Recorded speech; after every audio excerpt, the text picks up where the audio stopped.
Le problème, c'est que dans notre musique et un peu généralement dans Maramouillon Sabassi, c'est que les hommes veulent nous financer à une condition. Ou à refinancer, aligner à ta condition. Pour atteindre mon œil sur eux, aligner condition. Condition, c'est-à-dire quoi? C'est un peu clair. Condition. Faut qu'on tout le monde, mais oui. Faut qu'il s'embatte sur la taille. Ce Égypte tombola, l'Iputa fongola. Ça, c'est une réalité qu'on ne doit pas se mâcher les mots. Alors aujourd'hui, ils ont créé baisse la culture musicale féminine. Ça, c'est tout le monde a bien, tout le monde a bien, tout le monde a des talents. Sur aux producteurs, aux mécènes, aux motos, la possibilité au lingio aider œuvre. Tout le monde a bien. Tout le monde a raté parce que il faut caca pour bénéficier deux fois. Parce que le même talent que tu soutiens, ceux qui arrivent à moi en mobile, peut-être au sein a été et la musique congolaise. La musique aujourd'hui, sincèrement, on a un peu déçu quand on a côté Internet. Là, ils ont les autres désespérés. Au ligne Internet, sur nos artistes, on a net, car on s'est platé. D'accord. En tout cas, s'il y a quelque chose. Là, vous parlez d'héritiers. Je parle de tous les artistes en général. Les gens, ma message, ils ont ressemblé à l'artiste. Les gens, ma vidéo, ils ont flirté pour l'image artiste. Ils ont la communication. Là, la faute à qui? Aux artistes ou bien Internet? Parce que Internet est venu. Est-ce que vous pensez que vous avez la faute à qui la faute? Justement pour ça que je dis, pour Nangaï, je crois que nos artistes m'ont déçu à ce niveau-là. Ça les internet dans le temps qu'est-ce qui va arriver on a bien vraiment tout n'a pas ça réforme pour la salle maman on a le bien rien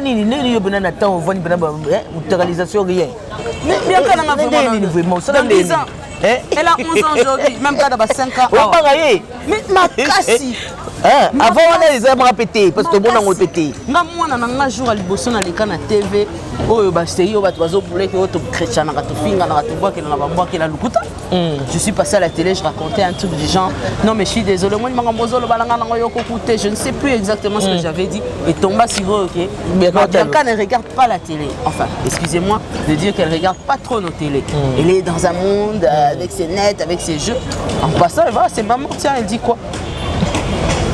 Je rentre à la maison, ma fille me pose la question. À Gaza.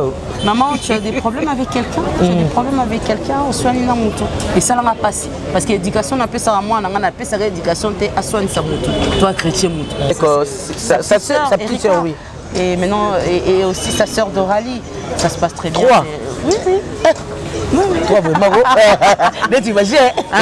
Écoute, non, maman pas 5. Non, maman pas 5. Ok. Donc, mais père, hein? Non, maman va comment tu es babo? Non, maman va au bon marara. Tu vois là, dans une vidéo ça officiel. Comment tu qui est qu'elle m'a goûté aux autres au moins moi. Ah, oui, on a net c'est la pingue na tia moi bien il y a moi propre. Il faut tcher na père. Mais on est bilamba. Vous savez bilamba des gars là ici. Tu vois là na voile. Et na voile moi la militaire. Mais boba la peine passer bien boba c'est na biso tout boba la peine passer. Tu na lobi boba la peine passer. Qu'est-ce que va te décourager biso? Ah biso nini? Dieu m'a beaucoup tout. Je l'ai toujours dit ouvertement. Quand je suis arrivé dans le milieu de presse, Nazala na copine nanga moko c'est Henriette Kanji. Et ceux qui battent Bakani ça que non net non. Moi et Henriette Kanji on a été copines. Hier à Koutinga dans salle à TV. Camarade nanga yi. Bo ba biso ba yaki nous la madinga. Relation d'elle. Non mais imagine que tellement aux ala ba pire tête aux ala binémité mais on s'est apprécié par rapport à un mental, à un cerveau, par rapport à un professionnalisme naïbi que tel travaillera bien, tel n'a pas compté n'a Marlène Kassan. Relation. Très bien, au rapport chaque fois tout le monde en a tête. Une fois elle m'a amené même un parfum et d'ailleurs na sala que forestier la terre avant elle a ramassé ça c'est goya métier évident. Nana Boduga en passant. Elle, je l'ai connue à ses débuts aussi de carrière et aujourd'hui, je peux l'appeler ma fille parce que Eddie Badiata est né le même jour que Bianca.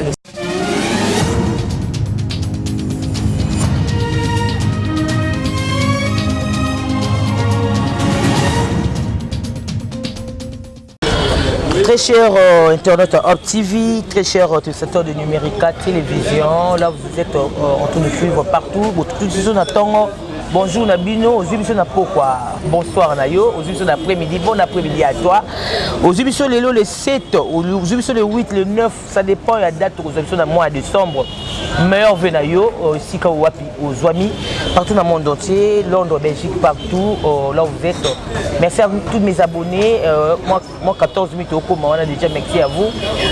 Nous meilleur déjà à vous tous. Nous sommes déjà décembre, jour pour jour, les Londais artistes Jolie Moulouba. Vous voyez qu'on présente ce maxi single Neva Diva. C'est en anglais, donc il a dit que na combien nazo kende quoi nazo kende quoi nazo kende donc yango na moko na biso ya oh mba poto na zwa Hélène Kalema nazo moi qui songa la madinga la tiki omba yango ngona za lelo grâce ya kotala bango moi mingi ça vraiment ba bien donc tu koyambi moi mkitu so tout so puis moi bilan musique tout so le moi bilan ndeni masolongo ba musicien na biso masolo le to comme na Jolie Moulouba lelo en fait tozui Neva Give Up. Meilleur vœu à vous, ma grande sœur Hélène Kalema. Maman meilleur vœu à toi, Omba. Na lugana tout na ozali pas ça. Na li pas ça. Il y a ça de bien sur le go.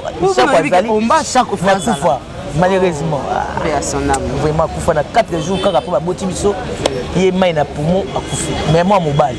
Yango za moi mystique. Vraiment. Parce que baza ko bana morobo pour landela ko yebela. Attirez-moi ma cam, vraiment. Meilleur encore une fois. Merci ma grande sœur chérie que j'aime beaucoup. Pour moi, on a besoin d'essayer d'entendre le micro pour la première fois. Pour nous tous seulement qui par rapport à la musique, tout ça, il y a Neva Give Up, il y a Jolie Moulouba à PCB sur les lots. Maxi single, autour de modéré. Au moins on est comment est-ce que la terrain musique de a fait la musique moi mon tabouaki. Comment elle a le courage de Robert Rabisso et en plus elle se présenter Maxi single avec 2 chansons.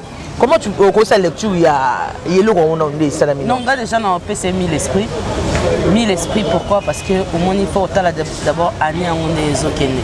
So tali 2019 tozalaki un peu na moi kokoso ya féminité.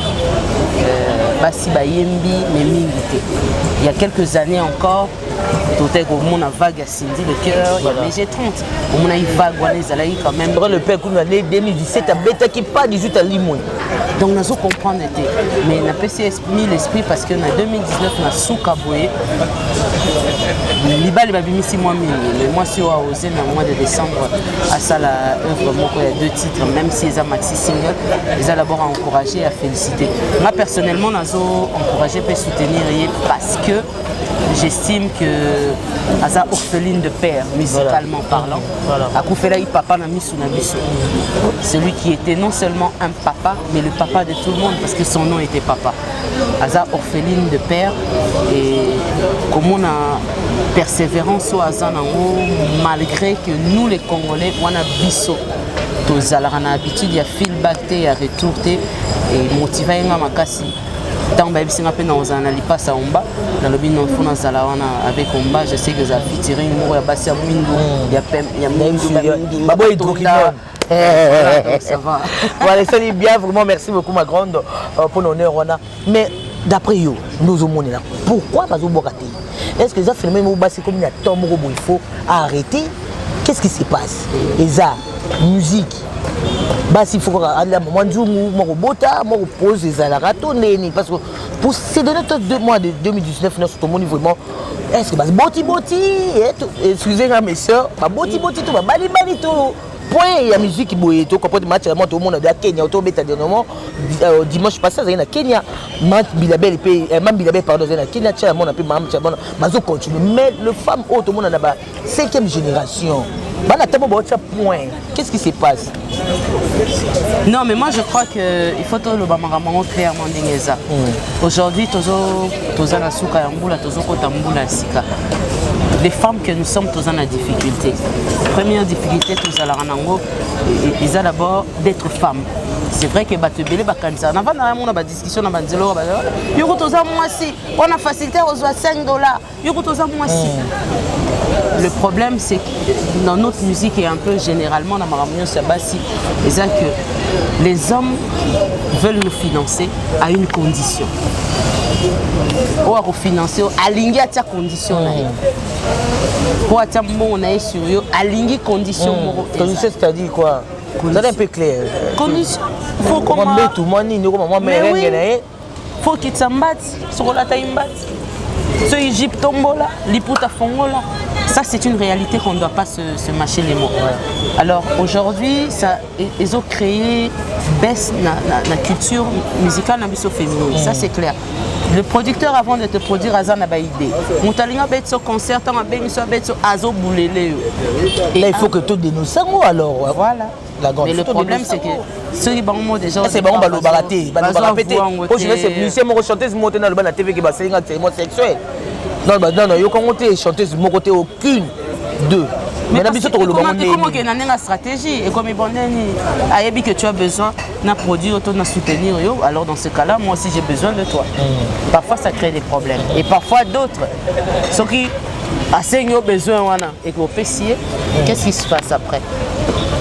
Si ça se passe bien, à bloquer, non, on a une sobimate, concert, on a battu, et comme jalousie. Ça crée beaucoup de jalousie. Donc, il y a taboulé dans Bilabet à l'époque, tout encore entre parenthèses, et comme ça, la musique est sautée. Et tu vois que notre taboulé, maman il y avait vie amoureuse, qui on les connaît. Est-ce que, et quand vous allez soutenir la musique, non, au ligne, vous n'avez pas l'amour. Il y a bien connu que non, on va sortir avec le producteur qui gagne comme officiellement, on va protéger les coups. Carrément, c'est voilà. Avec. Est-ce que la musique, même si on a maté, comme Céline Dion, par exemple, tout qui est dans le rocher, mais Céline Dion a mis mon baliti, la souka pour Bazaki divorce, c'était quand même des Vietnam, des Kidaki, mais oh, la musique, que Céline Dion, on va la faire beaucoup. Et pour ça, maté la musique, même si congolaise. C'est la question, il faut tomber tout dans Siko. Et là, ils ont empêché qu'il y ait comme un bon mot. Parce que si on revient à l'histoire de Mbiliabel et de Rochero, on va se rendre compte que la séparation d'abord, ils allaient être connus. Tout le monde savait qu'à un moment donné, Mbiliabel et Taboulé n'étaient plus ensemble. Mais du moins, Mbilia était devenue ce qu'elle était. Voilà. Grâce à Rochero. Donc, je ne sais pas ce qu'il faut. Il faut que la naissance soit pour qu'elle évolue. Non, moi je crois que mon revendication dans la plus basée sur tout le monde bien, tout le monde bien, tout le monde bien, tout le monde des talents. Sur aux producteurs, aux mécènes, aux la possibilité au lingio aider œuvre, tout le monde bien, tout le monde raté parce que il faut caca. Au bénéficier deux fois parce que le même talent que tu soutiens ceux qui arrivent à moi en mobile peut-être au sein a été mais pourquoi est-ce que ceux comme il y a moi si au lingi et qu'il y a sens ça ce sont des phénomènes où il faut le dire clairement. Voilà. Moi j'ai eu la chance à Rwanda avec différentes chanteuses de plusieurs générations et même Mamou National et même Biliabel souvent na coulisses ça m'a dit que na kina concert mo petit pour na kanisa nakina elo mo be mutona kanisaki to lingana ndena ndinga bien. Voilà, c'est très bien dit, c'est juste par rapport à ça. Nous voulons juste éclaircir par rapport à l'artiste Jeune Moulouba, au Toubété, vraiment, je suis d'accord. Bilan Nayo, Maman Nabianka, 2018, 2019, Bilan Nayo, tant qu'une femme, et tant qu'une grande icône musicale, et tant que présentatrice. Bilan Kolobani, il y a yo, même la musique congolaise, même ça. L'octubre par rapport à Bilan, il y a 2019, la musique congolaise, et puis Nayo, moi personnellement. On a essayé de faire des efforts malgré les moyens qui ne suivent pas. C'est le côté positif. Je suis chance quand même, il y a, tu vas soutenir au moins à 5-10%. Et d'ailleurs, pour ce, je remercie l'un des artistes congolais. Parce qu'au Moni Lelo, nous vivons avec les artistes. Nous autos, tout on a besoin de soutien. Même Yo, on a besoin de soutien. On a besoin de soutien, ma casse, ma cambo, tout ce baïbi, ça va noter. On a besoin de soutien jour et après jour. Conseil, les soutien. finance et ça soutien moral et l'élève montre rosa désespéré tout monde a eu son never give up et ça soutien et mon rosa là qui va bambio na musala au soigner on a besoin de soutien donc on a besoin de soutien tous les jours et après jour et ceux qui nous tapent sur soutien on a il faut dire merci. Et la musique congolaise. La musique aujourd'hui, sincèrement, on a un peu déçu dans le côté internet. On a les autres désespérés. Au ligne internet. Sur nos artistes et net, car on s'est platé. D'accord. En tout cas, s'il y a quelque chose. Là, vous parlez d'héritiers. Je parle de tous les artistes en général. Les gens, ma message, ils ont ressemblé à l'artiste. Les gens, ma vidéo, ils ont plairé pour l'image artiste. Ils ont la communication. Là, la faute à qui? Aux artistes ou bien Internet? Parce que Internet est venu. Est-ce que vous pensez que vous avez la faute à qui la faute? Justement pour ça que je dis, pour Nangaï, je crois que nos artistes m'ont déçu à ce niveau-là. Okay. Ça les internet na biso moi mabe par rapport à na mona ba artiste ya baninga ba sala internet to megamo miki rechanger ngai sala nga pas ces emblemes na kolinga ko mona te to jugera qu'est-ce qu'on met sur le net et qu'est-ce qu'on peut pas mettre sur le net par rapport à l'image future. L'image des ara les notes faut là dans le temps qu'est-ce qui va arriver nga le na na bianca nga vraiment mais tout na raté na ça réforme ndenge ni pour na sala mama musu est-ce que na kama na lobi nini yo bena na temps voni bena neutralisation rien. Mais bien qu'elle en a vraiment. Elle a 11 ans aujourd'hui, même quand elle a 5 ans. Mais ma cassie.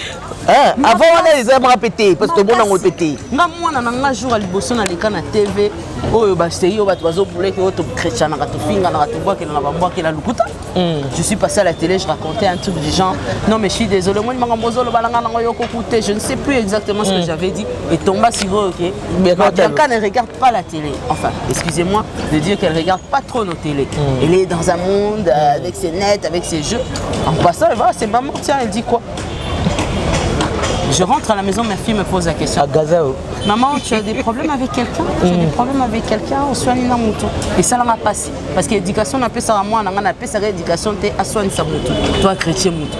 Parce que moi, on a expliqué nini. Nous avons l'obéla nani, on a problème dans nani, pour trouver les nini. Akoma juge nanga.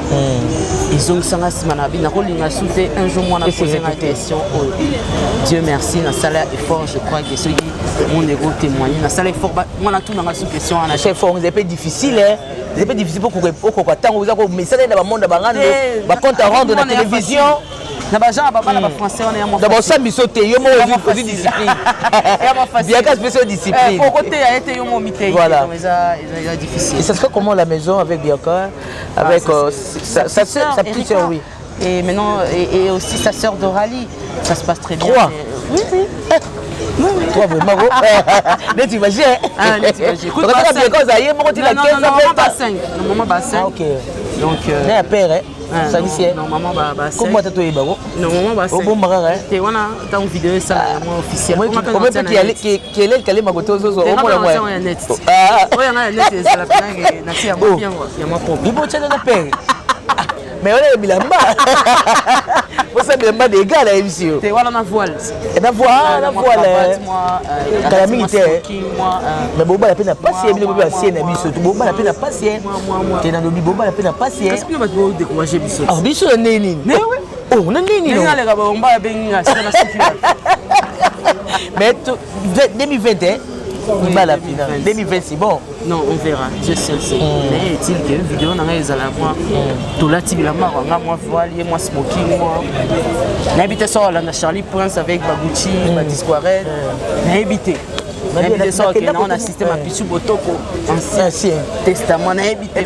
C'était la bine affilée, moi bine affilée à Zawana, bine affilée le full boss qui est là, tout le monde est vraiment tout en rayé, quoi. Il s'allie bien, et soutenir notre artiste Joli Moulouba. Maintenant, quand on va au babi que non, Hélène Kalema Kalaza sur les lotés, Azasu Sangana té. Parce que moi, ce idéologie on a zouam, moi, ça c'est de l'eau en direct, na zouam, il y a Sangana, trop de filles problématiques. Il paraîtrait que non, Hélène a zouam pena position, na zouam quoi na é. Est-ce que c'est vrai? Dieu est mambo tout le monde. Je l'ai toujours dit ouvertement. quand je suis arrivé dans le milieu de presse, nazalaka na copine nanga moko c'est Henriette Kanji. Et ceux qui battent Bakani, ça va que non, non. Moi et Henriette Kanji, on a été copines. Hier à Koutinga dans la salle à la TV. Camarade nanga. Bon bah souba yaki nous la madinga. Relation d'elle. Non mais imagine que tellement aux ala ba pire tête aux ala binémité, mais on s'est apprécié par rapport à un mental, à un cerveau, par rapport à un professionnalisme naïbi que tel travaillera bien, tel n'a pas compté na Marlène Kassan. Relation. Très bien, chaque fois tout le monde en a tête. Une fois elle m'a amené même un parfum. Et d'ailleurs, dans la salle qui forestier la terre avant elle a ramené c'est Goya métier évident. Nana Bodouga en passant. Elle, je l'ai connue à ses débuts aussi de carrière et aujourd'hui, je peux l'appeler ma fille parce que Eddie Badiata est né le même jour que Bianca, le 16 avril. Ok, ça n'est fini. Merci à toi, Deborah Bouanga, pour la Bablogo. C'est bien. En tout cas, merci beaucoup à toi, Omba. C'est une question, on a remis tout dans le monde qui n'a pas résisté. Tu as tenu aux arabes, pas pour n'aimer qu'on va pas à la radio, pas ça. Et on a une façon Merci beaucoup de m'avoir donné l'opportunité quand même. L'ancien abolimbi si na bandeko o ba sepelite na marambo na lobby. Tam sous raisonnement na ngai suka ki place wana. Ce na loba ma bebo edenga pomba la simana loba moi bien. Et merci na ba sepel na o na lobby. Ezaka onga na kanisa ko loba. Bonne année à tous et bonne chance na ba tutu ba salama. Et tant que citoyen congolais veut pour na mboka na biso. Ba veut na yo pour na mboka. Pour la RDC ici là, tracasserie ici là, va trouver solution pour la maillot et vendre la rabisso na banzela, va aider biso mentalité mais va changer. Courant tout peut m'arrêter à ta tout bossa n'attendait pas baninga ba bossa. Nous passons d'un siècle à un autre, tout commune l'autre, tout ce qui est en 2020, encore à 2020, tout le la caméra moto, le la en 2016, 15, 14, 12 et ça on a passé 2020 ba konzambo na biso Congo. Bon mais gata ko longola ta biso ata eloko moko to le la en 2015, to le la en 2020 et ça la biso. Merci Hélène Kalema, merci à toi Bianca, du gros bisous à toi. Na été sur no monde no bossa na yo, mais na ba face à mère. Non, il va faire sa mère et bébé na biso yowana. Merci à toi avec tes deux petites sœurs. Non, t'es quatre, hein? Oui, elle a 4 petites sœurs. 4 petites sœurs. De gros bisous à toi. Porte-toi bien, ma chérie. Merci à vous tous les acquis branchés, scotchés. Merci à Maman Miniti Balalonde, Maman Likema. Merci à toi, Junior Kachungo. De gros bisous à toi depuis les États-Unis, Junior Kachungo. Merci à toi, Yves, qui a fêté déjà ces quelques années. Ici, une année d'âge au Azanango. Junior, merci beaucoup à toi. Pardon Yves, merci à vous tous les acquis branchés. Merci à vous tous vos abonnés. Quand on a optimisé, vous ne serez jamais déçus. Allez, bye bye.